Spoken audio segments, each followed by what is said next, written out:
Olá, boa noite. Estamos aí com essa parte de trajetória, de cinemática, né? Ok? Trajetória, dando continuidade aí à nossa aula de cinemática, trajetória, tá aí o conceito, né? Todo mundo sabe o que é uma trajetória, por onde você caminhou, ali fica marca, né? Descreve a sua trajetória. Considera uma partícula movendo-se em relação a determinado referencial. Durante esse período, ela terá ocupado diversas posições. O conjunto de todas as posições ocupadas pelo corpo é chamado de trajetória. A forma da trajetória, lógico, depende do referencial adotado, como a gente já tinha falado na parte de repouso de movimento. Mas vamos descrever isso daí. A trajetória IP aí, ó, tá? IP1, P2, P3, para esse referencial aqui, tá?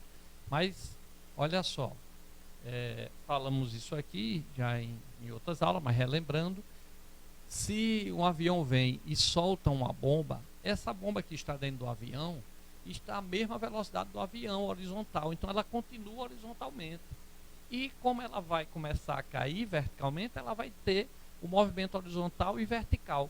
Para quem está fora em relação à Terra, ó, nós temos o que, ó, que a gente colocou aí, ó, temos um arco de parábola, tá certo? Então quem está aqui na Terra, ó, quando vê essa bomba saindo do avião, ela continua reto, porque ela vinha em movimento, ela continua em movimento. É como se você está num carro a 100 km por hora, se ele frear bruscamente, se não tiver com cinto, você quer continuar, porque você vinha em movimento, você também estava a 100 km por hora no carro, para quem estava lá sentado na estrada. Então você continua com aquela velocidade horizontal. Mesma coisa da bomba. A bomba não sai do avião e cai verticalmente, não. Não, ela sai acompanhando o avião. É tanto que para quem está no avião vai ver só ela caindo verticalmente. Mas para quem está fora, vê essa parábola, que vê ela indo na horizontal e vê ela caindo, faz a composição de movimento. Está aqui, ó. Quem está aqui fora, ó, vou botar aqui esse observador A, ó, vê a bomba indo com essa velocidade horizontal e vê ela começar a cair verticalmente. Então dá essa composição de movimento horizontal e vertical que forma esse arco de parábola aqui. E para quem está no avião, ó, tem simplesmente uma linha vertical. Quem está no avião, a bomba vai acompanhando o avião só vai vendo ela cada vez ficando mais distante, tá? E desprezando o ar, e é que ela acompanha mesmo. O pessoal que está no avião só vê ela caindo verticalmente, porque ela vai acompanhando o avião, ok? Então, a trajetória depende do referencial, beleza? Foi como a gente viu o conceito de repouso e movimento. Tá aí, ó, um outro exemplo, a gente já viu, só reforçando aqui. Se eu marco aqui um ponto P na hélice do avião, para um observador A que está aqui no avião, ele vai ver uma circunferência, vai ver essa bolinha passando e rodando. Mas para quem está lá fora, vai ver esse movimento da circunferência, mas vai ver também o avião andando, né? O avião em movimento, né? O avião andando é a forma didática de falar, né? Até para usar um linguajar mais fácil para o aluno entendendo. Então esse avião aqui, ó, em movimento, vai ter essa velocidade aqui, esse ponto vai ter essa velocidade e vai ter a circunferência. Então para quem está na Terra, vai ver esse movimento P, ó, vai ver essa hélice, uma espécie de uma hélice, né, helicoidal, tá certo? Quem está na superfície da Terra, ó, vê uma hélice. Por quê? Porque vê o ponto se movendo horizontalmente com a velocidade do avião e vê ele formando um círculo, então forma essa trajetória. Para quem está dentro do avião lá em cima, não, ó, só vê uma circunferência, ok? Então, só lembrando que a trajetória, reforçando aí que a trajetória depende aí, então, do referencial, beleza? Para quem está aqui no avião, vai ver simplesmente um círculo. Para quem está lá fora, vê o avião indo, vê essa velocidade aí e vê também a circunferência. Então mistura os dois movimentos e dá essa que eu botei aqui de vermelho, ó, essa helicoidal, essa uma hélice aqui, ó, cilíndrica, ok? Vamos ver aqui esse exercício. A gente já fez um exercício desse, mas reforçando. Um trem se move com velocidade constante. Dentro dele está um observador A e um garoto, ambos parados em relação ao trem. Olha, o trem está andando com velocidade constante, mas a gente já viu isso. Ele está em velocidade para quem está parado lá fora, está em movimento. Mas para o motorista, alguém que está sentado no trem, a posição ali, as coordenadas permanecem a mesma, então eles estão em repouso em relação ao maquinista, tá certo? Só está em movimento para quem está fora do trem, sentado lá numa calçada lá, vê o trem passando, a distância muda, né, a posição muda em relação à pessoa sentada, então está em movimento. Na estação, então vamos lá, um trem se move com velocidade horizontal constante, dentro dele o observador A e um garoto, ambos parados em relação ao trem. Lógico, eles estão dentro, em relação ao referencial ao trem, eles estão à mesma distância, estão em repouso. Na estação, sob a plataforma, está um observador B, parado em relação à terra, um cara lá sentado. Quando o trem passa pela plataforma, o garoto joga uma bola verticalmente para cima. Desprezando a resistência do ar, podemos afirmar que, ora pessoal, se um garoto joga um lápis, um objeto, uma bola verticalmente para cima, se essa bola está dentro do trem, o garoto está dentro do trem, como ele falou, com velocidade constante, então essa bola também está com velocidade constante, ela está com a mesma velocidade do trem. Quando o garoto joga ela para cima, é como se ele tivesse parado aqui, sentado, ela sobe verticalmente e desce para ele. Então, para o garoto que está no trem, como a bola está horizontalmente com a mesma velocidade dele, com a mesma velocidade do maquinista, com a mesma velocidade do trem, ela continua com essa velocidade, só faz subir e descer. Então, para o garoto que está no trem, ou um observador A que está lá dentro do trem, ele só vê o quê? O movimento vertical, subindo e descendo. Mas para quem está lá fora, para quem está sentado na plataforma, o observador B, ele vai ver que quando lançou esse objeto aqui, ele tem a velocidade horizontal e tem a vertical. Então ele vai subir, mas vai andar, vai formar uma parábola para quem está fora do trem, devido ao movimento do trem. Então ele sobe e anda horizontalmente, então forma uma parábola. Para quem está fora do trem, vai formar isso daqui, ok? Como a gente já falou um pouco lá na aula passada, dá uma olhadinha lá na aula passada.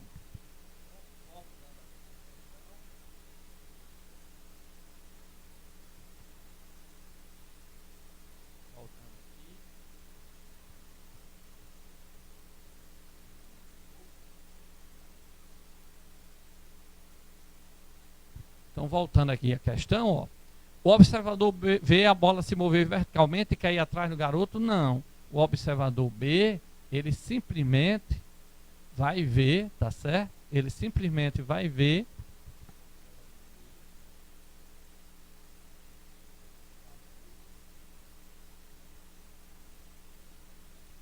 o observador B, ele simplesmente vai ver a bola se mover verticalmente. Não, quem vai ver se mover verticalmente é o menino ou o observador A que está do lado do garoto, está dentro do trem, só vê a bola subindo e descendo e caindo na mão dos garotos, tá certo? O observador A, na letra B, o observador A vê a bola descrever uma parábola e cair atrás dele? Não. Quem vê uma parábola é o observador B, que está fora do trem. O observador A está dentro do trem, do lado do garoto, só vai ver a bola subir verticalmente e descer. Letra C, perdão, a letra C está errada, ficou mais ali abaixo. Os dois observadores veem a bola se mover na mesma trajetória? Não. A gente já viu que o observador A que está dentro do trem só vai ver a bola subir verticalmente e descer. Agora o observador B que está lá sentado na estrada lá, vai ver o movimento do trem indo e a bola subindo, então ele vai ver a parábola, sobe e desce. Tá? Então letra D. O observador B, aquele que está fora do trem, vê a bola descrever uma parábola e cair nas mãos do garoto. Isso, ele vê uma parábola. Por quê? Porque quem está fora do trem vai ver que o garoto lançou, mas essa bolinha vai andar junto com o garoto e descer. Então, para quem está fora, vai ver uma parábola, ok? É umas questões bem interessantes essa parte de trajetória, a gente não pode perder essas questões aí iniciais. Olha essa outra questão aí, ó, para fechar. Ó. Observe esta figura. Né? É sempre bom, ó, o FRN, a Universidade Federal de Minas Gerais faz questões muito boas, né? Pena que acabaram aí com o vestibular e ficou esse Enem aí, uma coisa muito fraca, e antes cada universidade fazia, eram questões, eram mais dias de prova, se via até como plano de aula, né? Observe esta figura. Daniel está andando de skate em uma pista horizontal. No instante T1, está aqui o instante T1, ele lança uma bola, ele lançou uma bola. Então essa bola a gente sabe que está em movimento, vai subir e descer na mão dele, né? Tá certo? Principalmente desprezando aí o ar. A bola sobe alguns metros e cai enquanto Daniel continua a se mover em trajetória retilínea com velocidade constante. No instante T2, a bola à mesma altura de que foi lançada. no instante T2, a bola, a mesma altura que foi lançada. Despreze o efeito da resistência do ar. Assim sendo, no instante T2, o ponto em que a bola estará mais provavelmente é, ora, se a bola está aqui na mão do garoto e ele lançou para cima, ele vai ver ela subindo verticalmente e descendo, porque ele está em repouso em relação a ela, tá certo? Então vai ver um movimento vertical. Para quem está fora aqui, olhando sentado, como a gente, vai ver uma parábola que a gente já viu. Agora, se ela está na mão dele, ela está com a mesma velocidade horizontal dele, do skate. Então, se o garoto tá a mão de, se ela estava na mão dele e lançou, aqui em T2, ela vai estar também lá em cima, como ele falou, né? A bola subiu, ainda está lá em cima, mas vai sempre acompanhar a mão. Então ela vai estar onde? Em L. Então a resposta vai estar em L, ok? Então ele lançou a bola, quando lançou a bola e continuou no skate, e quando mostrou esse T2, mostrou essa foto. Aí quer saber onde essa bola vai estar? Junto com a mão, vai estar em L. Só que lá em cima, porque ele disse que em T2 ela estava lá, numa altura ainda, lá em cima, né? Então continua sempre com a mão. Quando ela descer, por exemplo, no T3, ela vai cair na mão dele de novo, ok? Então, se essa bola está lá em cima, ela vai estar em L. Ela não fica para trás nem vai para frente, porque ele lançou verticalmente. Então, essa bola vai sempre acompanhar a mão dele e vai voltar para a mão dele, ok? Então, no instante T1, ela estava aqui na mão dele, ele lançou verticalmente. Ele pergunta, em T2 a bola está lá em cima, onde é que ela vai estar? Ele não desenhou a bola, tá? Ele não desenhou a bola, beleza? Mas ele perguntou, no instante T2, essa bola está lá em cima, mas ela vai estar onde? Aqui, no L, lá em cima, na linha vertical que forma o L. Por quê? Porque ela acompanha a mão, ok? Ó, O francês Christian Moulek questão passou anos a treinar aí, pássaros para o os seguirem e pássarozinhos, tá mostrar-lhes vendo? rotas migratórias que evitam os caçadores.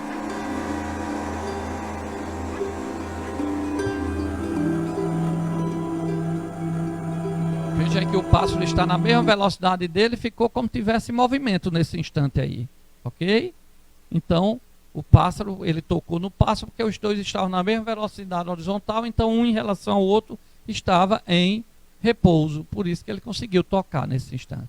Então tem aqui, ó, conta-se que um curioso incidente aconteceu durante a Primeira Guerra Mundial. Quando voavam a altitude de 2.000 metros, um piloto francês viu o que acreditava ser uma mosca parada perto de sua face, do seu rosto. Apanhando rapidamente, ficou surpreso ao verificar que se tratava de um projétil alemão. O piloto consegue apanhar o projétil, pois ele foi disparado em direção ao francês?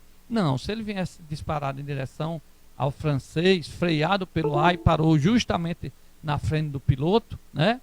Então, não tinha como calcular isso daí, tá certo? O avião se movia no mesmo sentido que o dele, com velocidade visivelmente superior. Não, se ele conseguiu apanhar, os dois viajavam no mesmo sentido e com a mesma velocidade, como o pássaro.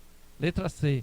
O projétil foi disparado para cima com velocidade constante no instante em que o avião francês passou. Ora, se no instante que o avião passou, ele disparou um projétil para cima, o avião ia embora e esse projétil ia ficar para trás. Então, letra E, o avião se movia no mesmo sentido que o projétil, com velocidade de mesmo valor. Isso, por isso que ele ficou em repouso e pegou. Foi como o pássaro. Ele só pegou o pássaro aí, que estavam os dois na mesma direção e no mesmo sentido. Se tivesse sentido contrário, teria ocorrido um choque. Ok? Bom, vamos falar agora um pouco sobre o que é caminho percorrido, né? A gente viu que a trajetória depende do referencial. Para o menino lá dentro do trem, a bola sobe, desce verticalmente. Para quem está fora, há composição de movimento, que o trem está em movimento. Então, há uma parábola, ok? Mas se você medir a trajetória de qualquer um desses dois referencial, vão ser valores diferentes, lógico, mas a medida da trajetória é chamado de caminho percorrido ou simplesmente a distância efetivamente percorrida pelo aquele objeto para aquele referencial. Aí vem deslocamento. Deslocamento é sempre a menor distância entre o ponto de chegada e o ponto de partida. Nós vamos reforçar mais isso daí quando a gente estiver vendo aquela parte de vetores, ok? Mas vamos ver aqui um exemplo para diferenciar caminho percorrido e deslocamento. Todos dois é representado por ΔS, né? Por variação de espaço. Ok? Mas vamos lá. Um automóvel parte do quilômetro 60 de uma rodovia, da placa 500, da placa 60 lá, tá? Então, um automóvel parte do quilômetro 60 de uma rodovia. Passando numa pista lá, tá lá. Ele sai de lá. Aquela placa 60, quilômetro 60. Retorna parando no quilômetro 80. Sim, então vamos lá. Um automóvel parte do quilômetro 60 de uma rodovia, indo até o quilômetro 100, de onde, mudando o sentido do movimento, retorna parando no quilômetro 80. Qual a variação do espaço em deslocamento e a distância efetivamente percorrida? Então vamos lá. Ó, ele partiu aqui de 60, foi até 100 e voltou até 80. Então ele quer o deslocamento e a distância percorrida. Ora, o deslocamento nós vimos que é a menor distância de onde ele saiu para onde ele chegou. Então se ele saiu de 60 e chegou em 80, vai ser 80 menos 60. O deslocamento, a menor distância de onde ele saiu para onde ele parou, foi 20 km. Se ele saiu de 60, foi até 100, voltou e parou em 80, qual foi o seu deslocamento? De 60 para 80, ΔS, o deslocamento foi 20, é só diminuir a posição final menos a posição inicial. Ok? Agora, ele perguntou também qual a sua distância efetivamente percorrida. Ora, se ele saiu de 60 foi até 100, ele andou 40, né? De 60 para chegar em 100, andou 40. Depois voltou para 80, voltou mais 20. Então ele andou 40 mais 20, ele andou 60. Então essa é a diferença entre caminho percorrido e deslocamento. Deslocamento é a menor distância de onde ele saiu para onde ele parou. Se ele saiu de 60 e parou em 80, ele andou 20. E caminho percorrido é o que ele percorreu, é o que ele efetivamente andou neste referencial. Ele foi de 60 até 100, andou 40, depois voltou até 80, 40 para chegar em 100, depois voltou 80, andou mais 20, então 40 mais 20, a distância que ele efetivamente correu, seu caminho percorrido, que é a medida da sua trajetória, você medindo a trajetória dele, saindo de 60 até 100 e voltando até 20, de 60 para 100 ele andou 40, de 100 para 80 ele voltou 20, então 40 mais 20, 60. Essa é a diferença, todos os dois representados por ΔS, mas deslocamento é 20 e caminho percorrido é 60, ok? Mais uma vez falando aí do espaço S, né, numa reta, nós temos a origem do espaço. Se o carro está 20 à esquerda, a gente coloca menos 20. Se ele está 10 à direita, a gente chama de 10. Então, isso é o espaço, né? O menos 20 aqui é só para dizer que ele está na placa 20 do lado esquerdo do marco da origem dos espaços, ok? E se ele está em 10 aqui à direita, então o espaço, a posição que ele ocupa é 10, tá? Então, considerando os carrinhos como pontos materiais, tem-se que a posição de A é menos 20, a posição de B é 10. Só para a gente lembrar o que é espaço, vocês dominam bem isso, né? O espaço de uma partícula ou a posição ocupada pelo móvel. O B, nessa hora, ele está ocupando a posição, a placa 10, e o A está ocupando menos 20, quer dizer que ele está 20 à esquerda, tá? Como está em metros, estaria 20 metros à esquerda da origem dos espaços. Toda vez que falar em origem do espaço, a placa é S igual a 0, é a posição 0, a origem do espaço. Ok? Variação do espaço, como a gente viu, é S menos S0. Lembra aquele exemplo que a gente viu? Né? Um automóvel parte do quilômetro 60 de rodovia, indo até o quilômetro 100, de onde, mudando o sentido do movimento, retorna parando no quilômetro 80. Qual a variação do espaço e a distância efetivamente percorrida? A variação do espaço é o deslocamento, é sempre o final menos o inicial. Então ele parou em 80, saiu de 60, 80 menos 20, 60. E a distância efetivamente percorrida, ou seja, seu caminho percorrido, ele foi de 60 até 100, andou 40, e voltou mais 20 até 80, então 40 mais 20, andou 60, a gente viu há pouco tempo. Com isso a gente pode definir o que a gente chama de velocidade escalar média, né? Tá certo? nós temos a velocidade escalar média, é ΔS sobre ΔT. É o espaço dividido pelo tempo, tá? Então, como é a escalar, você vai pegar o caminho percorrido, a distância percorrida naquele exercício. Se ele pedisse a distância percorrida, se ele pedisse a velocidade escalar, eu ia usar 60, né? Porque ele andou 20, né?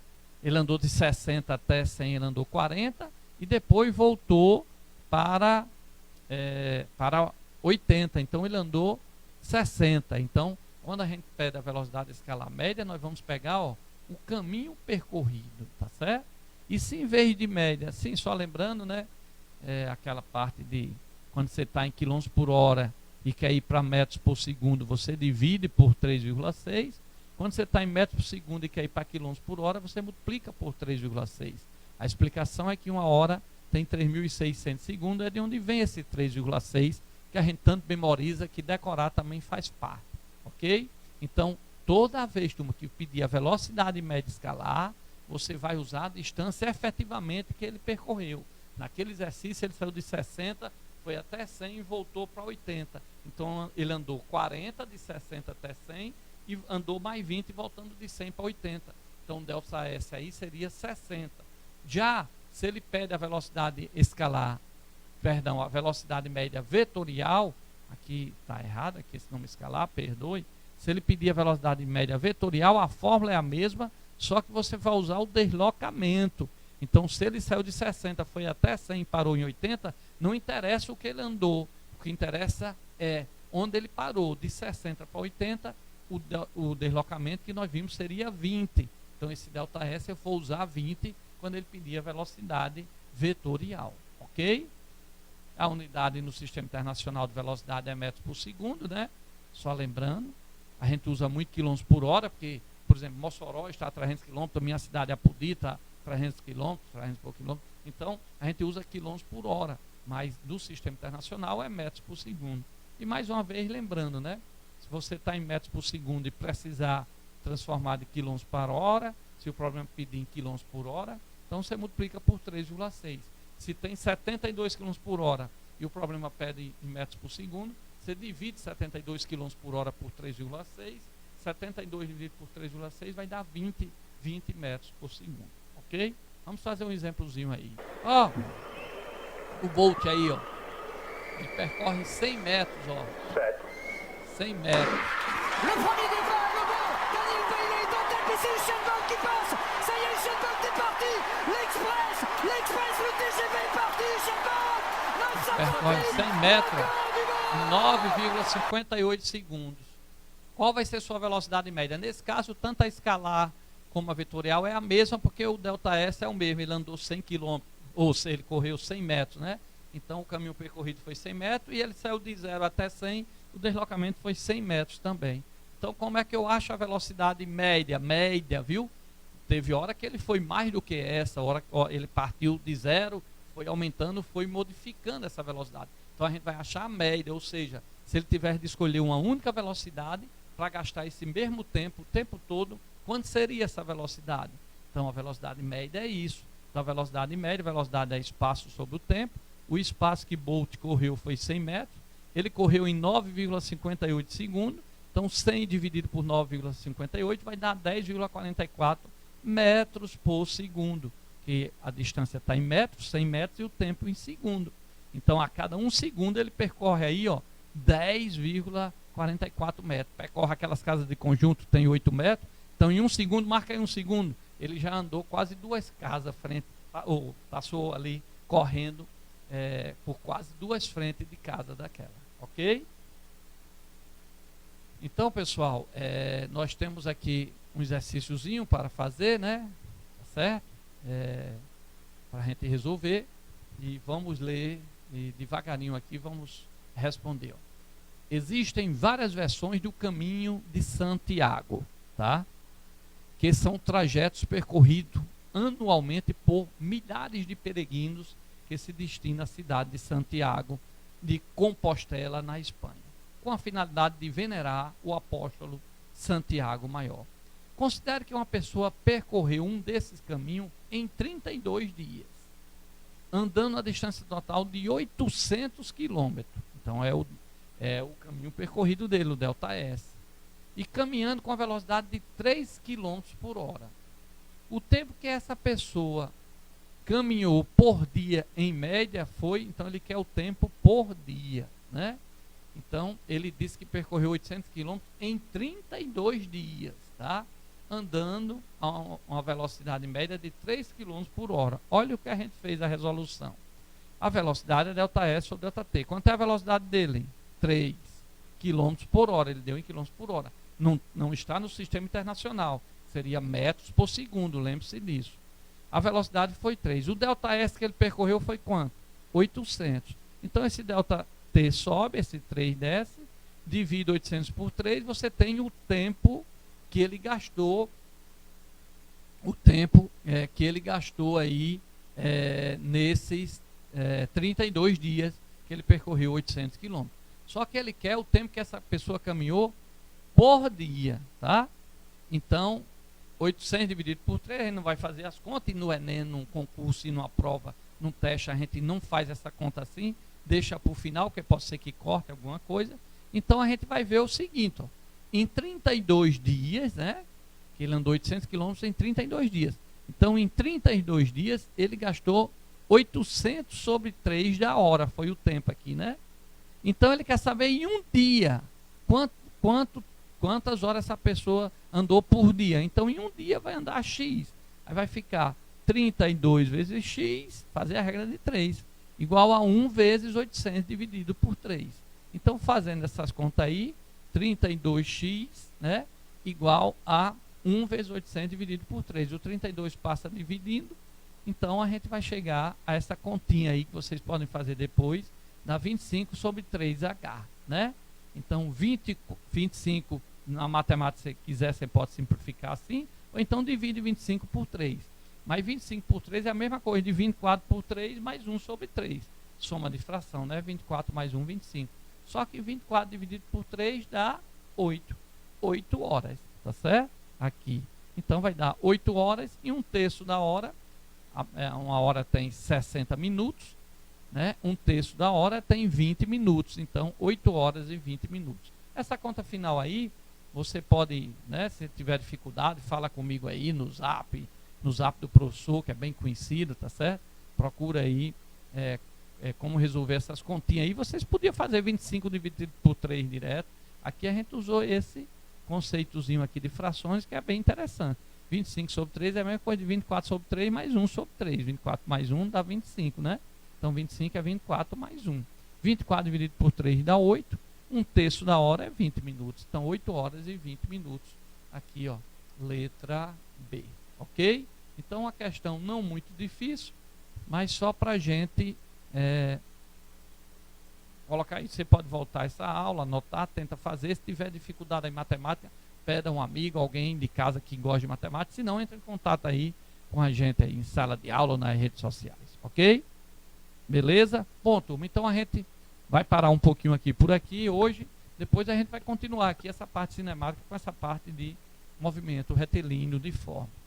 Vamos trabalhar sempre com isso.